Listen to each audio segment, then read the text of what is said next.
Hey guys, welcome back to KT Confidential. This is episode 6, last one for the year. And fittingly, we are going to do a 2018 review, year in review, and a bit of a forecast. Bit of forecasting for 2019. Get out our magic 8 balls. What I think is funny is this is an interesting year because last year, so 2017, there was a lot going on in the real estate industry with the craziness of the spring market, which lasted not long, like really a month and a half. It was like March, and then a couple weeks in April, and then the market took a nosedive from an artificially inflated level. So that scared a lot of people off. So there's a lot of questions at the end of last year as to where we would stand in 2018. So this was an interesting year, in my opinion, because there was so many people saying different things. Lots of people saying, oh, don't buy, as per usual. And I think it turned out to be a great year. The people that say, oh, don't buy, are people that are stuck and can't buy. Maybe if they could, they would. But yeah. 2017 for sure was a bit of an anomaly in that the year started off pretty slow, not much inventory, and it scared buyers. Prices went through the roof. Homes that were really worth $900,000, let's say, were selling for $1.1 million, like a 25%, 20% increase in a matter of 3 months. So that was unsustainable. But towards the end of the year, mid-year, as you said, things cooled off, artificially or not. Year ended off kind of stable. And that's what we went into 2018 with, I think it's a pretty stable all-around year. It was. I think the problem with last year is a lot of people were using, and even still today we get people that use last spring as their measure to where the market is at. Especially I guess some people we'll go in and do a listing presentation for a homeowner who's not really been paying a whole lot of attention to the market, and all they remember is the chaos of last April, or not last April, but 2017. And they find it hard to believe their home is worth what it's worth now, or they thought it was worth $100,000 or $200,000 more. And a lot of people are using that as a guideline to whether or not they consider this market to be a quote unquote good market. But this year's been very stable, steady. I'd say it's been increasing over the course of the year very steadily. What's interesting is that a lot of people that purchased new home construction homes, new construction homes, they bought those homes potentially based on inflated prices. Right. So we had this instance last week where the couple has purchased a new home that's closing in the next few months, but they bought that home based on a higher projected price for their home based on those inflated 2017 numbers. But anybody buying a home now or in the near future, in that case, like a new construction home, I think you're pretty safe to say that things are going into 2019 very stable in terms of what the valuation is on the property. There is nothing that I'm forecasting, nothing is going to change going into 2019 that would drastically change valuation.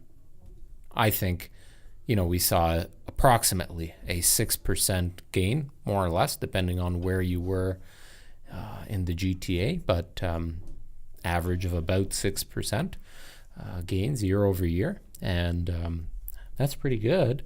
If 2019 continues that way, I think there will be a lot of people feeling a lot more comfortable to make a move, to buy another property, to buy an investment property. The only thing that I think that could change that is if the mortgage rates really skyrocket But I don't see that happening in 2019. Well, define skyrocketing, because they've been doing... Well, that's the thing. Everybody's going to have a different definition of what is skyrocketing for mortgage rates.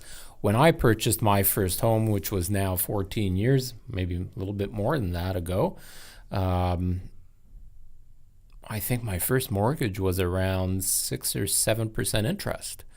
And, I remember my dad telling me stories about when him and my mom purchased their homes, and a lot of the mortgage rates were in the teens, right? Like 15, 18, 12, whatever. Yeah.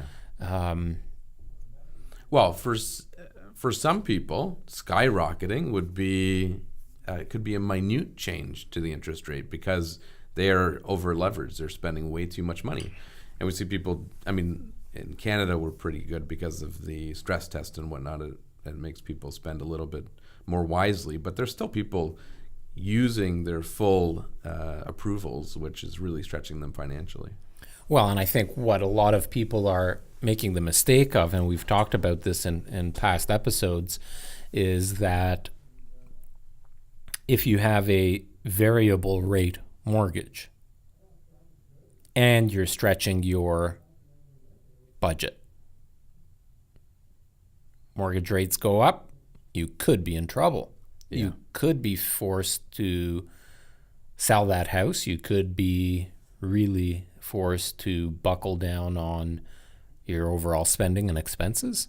I don't think a lot of people realize we did that math, a 1% increase on your mortgage as a variable, as an average mortgage of, $500,000 is going to increase your monthly mortgage payment by a few $100s a month, $300 to $400 a month. So if you're on the variable, the rates are changing, but your payment's not actually changing. Your term is. Correct. So which Cameron makes it even scarier. Yeah, because Cameron was in here, who's a mortgage broker that we deal closely with, and he was telling us about a scenario where there was, I think it was one gentleman had a variable rate mortgage, and the rates had gone up. He never checked with his bank or made any adjustments as the rate went up, and his 20 or 25-year amortization turned into 40 when he went to renew, and he had no idea. So all of a sudden you're paying primarily interest and not paying anything off the mortgage.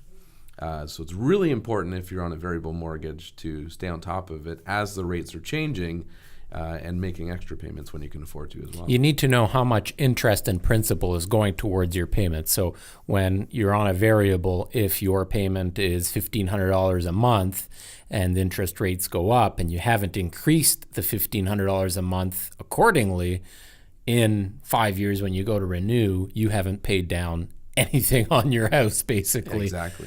You're just paying it all to interest, which is a problem, because in 5 years, homes do appreciate over the long term. And if you ever need to upsize your home, let's say, you might have a lot less equity in your home than you should have. Yeah. One thing that I found really interesting this year that was notably different was renting, the number of rental properties. I'd say last year we did maybe a dozen leases. The number of rental properties, or the number of people renting, right? Versus before. The amount of tenants out there on the number market. of tenants has increased dramatically. I think last year we did maybe a dozen, 2017. This year we're over 30. That's a huge change. We're over 40 now. Right. So that's significant. And with that, the rental rates have gone up dramatically. Like a house you could rent for $1,800 last year is now $22,000. So landlords are raking it in. I don't know so much if they're raking it in because the price of homes have increased as well, but you know, we're in a market as well where, you know, there aren't too many areas in the GTA that are building new homes in areas where families want to settle. You know, Burlington's not building any homes, very few. In Oakville, there's a lot of homes being built, but, you know, the cost to rent a home in Oakville is significantly higher than it is in a town like Milton. Yeah. So Milton, I think, has seen a lot of growth for that because it's still affordable for an investor to purchase a property. It's still affordable for a tenant to rent a good size home at a good valuation. And because of proximity and ease of transportation and public transportation in Milton, I think that's why we've had a lot of calls on leases and landlords asking us to lease their properties this year. So, but definitely, to that point, 2018 was a year where people were a little bit more afraid to make the jump to buy a house, and some of those people decided, well, let's rent and figure out what's happening in the market, or they just flat out can't afford it, or they're rolling in a Beamer with their Gucci bag, right? Spending their money in other areas. Right. And there's other areas you can invest your money. If real estate is always one option, and it's a good one. Just, I think people's eyes have been open to it not being as lucrative as it always was necessarily, especially with new construction homes. People always just banked on the fact that you could buy a new construction home, close a year later, cash in and make $50,000 like that. Now you get a lot of those same people that are dreading closing or aren't able to close. So you just need to be more cautious when you're buying, especially new construction. When is it closing? Are you banking on, use conservative numbers when determining how much you can sell your home for, and when determining how much you're paying for that house relative to when it's closing. I think there are still a lot of opportunities in 2019 for people, whether they're buying new or resale homes. It's just that the boundaries, I believe, have been pushed out a little bit more. Yeah. 5 to 10 years ago, Milton, as an example, was a great area because it was developing at a very rapid pace from being a small town to now being what really is a city, and being close to Mississauga, being still close to Toronto and those areas. I think areas like we talked about St. Catharines, Brantford, Guelph, areas pushed out of that boundary a little bit more now, that there are still those opportunities to buy and flip or buy on a speculation basis with a new builder. I still think those opportunities exist, just not as close to home as most people would prefer or have been used to. Well, and the nice thing, too, if it's for investment purposes, a lot of homes, let's say in Cambridge or Kitchener-Waterloo, are renting for similar monthly rents as homes in Milton. So from an investment standpoint, you're getting a better return anyways from your monthly cash flow. I do find it is harder to find as many tenants and quality tenants the further out you go. So there is, some things there. So what do you think for 2019? What do you think is going to be... What's the discussion around real estate in 2019? I'm really excited for 2019. I think, it's going to be a very interesting year because we're coming out of a stable 2018. 2018 is ending in a relatively positive fashion. I think that it's impossible to predict the market. So what do we know? The facts are... Everybody predicts something different. Everyone's got a difference of opinion. So for us, we're in the mix daily. And I would say that there's a lot of positive vibes, both from buyers and sellers. We have a number of listings already signed up for January right through till April. And a ton of buyers ready to buy. A ton of buyers ready to go. So based on that, I would say it's going to be a great year. I don't think we'll see any ridiculous spikes like we have in the past, in 2017 specifically, but I think it'll be a very stable year, a great year to transition from, your townhouse to a detached home if you want, or to buy your first home. I think it's a great time to buy. I think it's going to be an amazing year if you want to upgrade your home. I think there will be less activity at the higher price points and a lot more activity at the lower price points. So we've seen a little bit of it, but theoretically, you might be able to sell your townhome and for a couple $100 a month, move up into a detached home. Yeah. Or from that single car garage to the double car garage, or from your double car garage home to a more exclusive rural property. I think people will try and be a little bit more financially responsible when it comes to their home purchases in 2019. I think we're going to see about the similar gains that we've seen in 2018. So somewhere between 5 and 7%.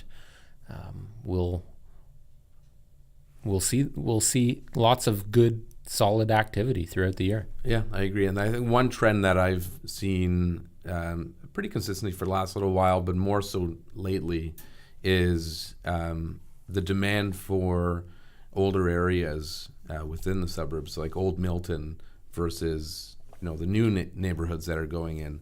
A lot of people trying to get out of those new neighborhoods into the old areas, get the mature big lots, and more people seem to be open to renos and stuff like that. People are really getting tired of cookie cutter homes. They are. Well, what's annoying though too, at the same time, HGTV has made our job much harder because every fucking house I go into with a buyer, they want to tear down a wall and open it up. And they just, and they can't see past that. So it's like everything they're watching on TV, as soon as they walk in, it's like, okay, this has got to go, that's got to go. And it's funny to see how it changes everyone's perception.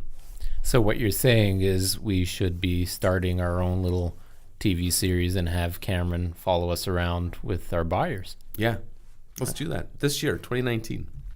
There you go. We'll put that on the goal and I say we should list. also let's buy a house, an old one, and not tear it down, but do a big reno and show people the potential to help people envision what an older home can look like. Because a lot of the people buying older homes, they're coming from newer homes with those modern open concept finishes. Well, I've been doing it. I bought the cottage, and that's what I'm doing. Trying to get you to spend any money is like sucking lemon juice out of a rock. I'm saying it here openly, publicly. I'm committing to it this year. You're committing to it. Okay. Yeah. So we'll find an older property, and we are going to turn that into a show. Is that what you're saying? Yes. Okay. Yeah. You heard it here first. So that's part of the market forecast for you. Yeah. Which, if we're committed to doing it, that tells you that, we believe that it's a good time. How's your Wemo switch doing? It's still sitting on the countertop. But you know what? I set up my Siri on that note to work with my Sonos. So that's kind of like home automation. It's pretty cool. What version of Sonos do you have at home? It's 5. So how does that work with Siri? I can just say, "Hey Siri, play Michael Bublé on the living room speakers." Oh, she's listening to me now. Will it work with our Sonos speakers here in the office? I don't know. I don't know if it works on the one. But Interesting. yeah, so that's it. So that's our forecast for 2019. We are predicting 5 to 7% gains, probably in the GTA as a whole. I think Toronto condos and things like that kind of throw numbers off. Oh, one thing we didn't talk about that's really important for people to know is when you're looking at stats and hearing all these statistics being thrown around in the media, newspapers, etc., they are very skewed. As an example, A lot of times they're bullshit numbers. I don't even pay attention to them anymore. As an example, let's say I list a house and it's on the market for 90 days. And we decide, okay, it's not selling. We need to relist it at a lower price. So we take it off the market, list it as a new listing at a lower price. It sells in a day. Toronto real estate statistics see it as a listing that sold in one day. The old listing does not get counted for. So We've never had that happen, by the way, so that was a bad example. But yes, that happens. theoretically speaking. Yeah. But so really pay attention, or really, don't pay attention to, and take everything with a grain of salt, because the numbers really are skewed, I'd say, by pretty significant numbers. So It's so hard because there are so many ways to play around with numbers. Not all of the same data gets reported into the same areas, so it depends who's spitting out those numbers. Is it the Toronto Real Estate Board? Well, what happens if a home was not listed on the Toronto Real Estate Board, but in the Toronto area, and it was listed on another board? So same thing with like the Oakville Milton Real Estate Board. There are a ton of homes that are for sale in Oakville or Milton that are not on the Oakville Milton Real Estate Board. They're only on the Toronto Real Estate Board. So when the Oakville Milton Board is doing their reporting, it wouldn't even count that home. That's right. And then you have all of the terminated, canceled, expired listings. You have those that, as you were just saying, get taken down and then put back up on the market. You have ones that are doing price changes, or there are so many variables. I mean, those stats are guidelines and averages that you can kind of gauge what's happening, but can you really? Well, the best way to gauge it, in my opinion, is personally by seeing the traffic coming through our listings. So we know how many people are out looking, and our interactions with buyers and sellers, knowing how they feel about the market and whether they're enthusiastic or scared or holding off for making a decision to buy. Yeah, the market tells you how the market is. Exactly. That's it for episode 6. Thanks for listening. Hope you enjoyed it. Make sure you subscribe, like, or follow, and stay tuned for episode 7.